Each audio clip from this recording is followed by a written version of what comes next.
Hello everyone, and thanks for taking the time to check out this video.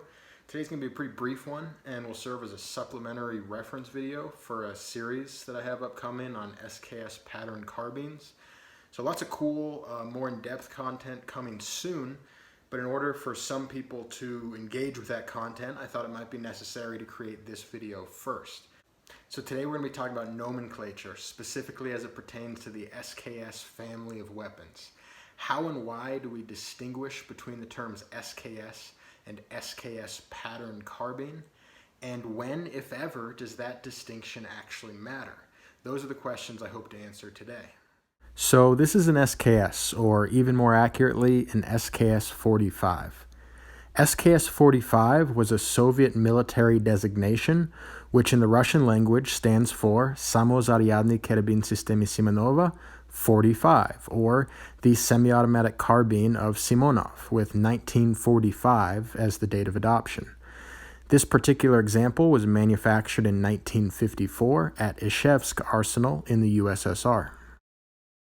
Here is another SKS 45, also a 1954 production. However, this example was manufactured at the Tula arsenal, also in the USSR. And now we are looking at what appears to be a third SKS, but this is actually a Romanian M56. It's mechanically and dimensionally identical in every way to those two Soviet SKS 45s we just looked at, the only difference being it is a Romanian-made carbine with a Romanian military designation. They don't speak Russian in Romania, and they don't give their weapons designations in a language they don't speak, so they don't call it an SKS. This rifle was manufactured in 1959 at the Curio factory in Romania, and it has the Romanian military designation M56. And here is just one more example, which is a first-year production Type 56 carbine manufactured in 1956 at the recently established State Arsenal 26 in Jiangsu, China. This rifle was quite literally manufactured on Soviet SKS tooling using Soviet SKS technical data packages under the supervision of Soviet SKS production advisors, and would seem to be as close to a Soviet SKS as you can possibly get. But it's technically not an SKS because it wasn't built for the Red Army. It was built for the People's Liberation Army, and the Chinese don't speak Russian either. This rifle was adopted by the PLA in 1956, therefore it is designated the Type 56 carbine. So what do we call these rifles which aren't technically SKSs, but obviously are SKSs? Well, it depends on the context.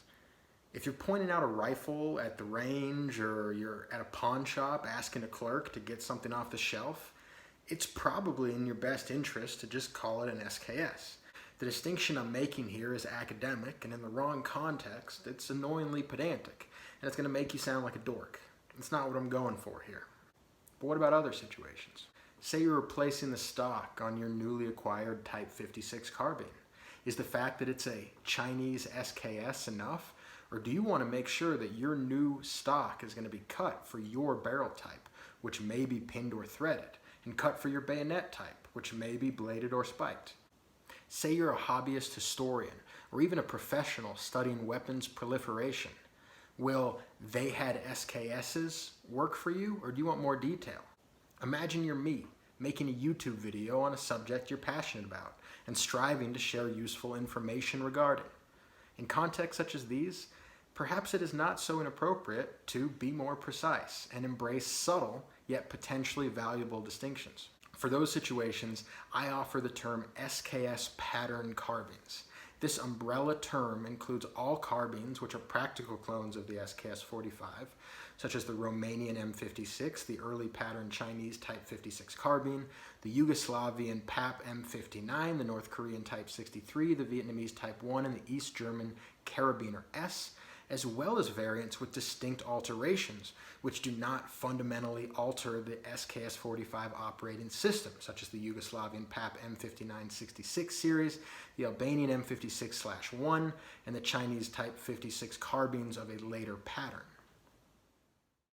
When looking at some of these distinctly altered SKS pattern carbines, such as this Albanian M56-1, we can appreciate that there can indeed be a very real physical and mechanical basis to the distinction between the terms SKS and SKS pattern, and it is not always simply a matter of discrepancies in native language and military designations.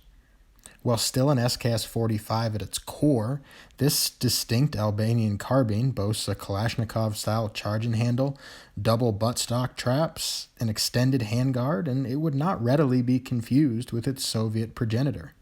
This example, by the way, was produced in 1978 at the Gramsci Mechanical Plant. And here we have, finally, perhaps the most distinct of all SKS pattern rifles, the Yugoslavian PAP M59/66A1, affectionately referred to as the Papovka among its proponents. Manufactured by Zastava in 1972, this SKS pattern carbine includes a NATO-spec 22mm grenade launcher, night sights, and a gas cutoff feature. It should be noted that the term SKS pattern carbines should not be defined to include designs which borrow heavily from, yet ultimately depart from the SKS 45 design, such as the Chinese Type 63 assault rifle. So as I continue to release content regarding the SKS, and more interestingly I think, the other SKS pattern carbines, I hope this video explains why I am choosing the terms that I use. Not because I think it's the only way to talk, and certainly not because I think it sounds cool, but because it's the only way I can be sure that I'm giving someone the full picture and not a condensed version, which can lead to misunderstandings and oversimplifications down the road. Finally, I should note that regardless of today's subject, I do believe it is best practice for anyone involved in the firearm community to strive for precision in their language when talking about firearms publicly or on the record, such as in a YouTube video. I believe that ignorance and deliberate misuse of firearm-related terms are among the greatest obstacles to rational conversation regarding firearms legislation and rights in the United States. And one of the best ways to fight this is to demonstrate a commitment to one of the basic tenets of language, which is the belief that words have agreed meanings, and we don't just start changing or ignoring these meanings to serve our own immediate interests. So with all that out of the way, I hope that was in some way helpful. And more importantly, I hope that it serves as a bridge and a worthy supplementation for the projects I have coming soon. And for some of you watching this video, projects that might be out already, where I'm going to be going way deeper into one of my favorite weapon systems, which is, of course, the SKS family. So please check out those other videos, and thanks so much for spending some time with me today.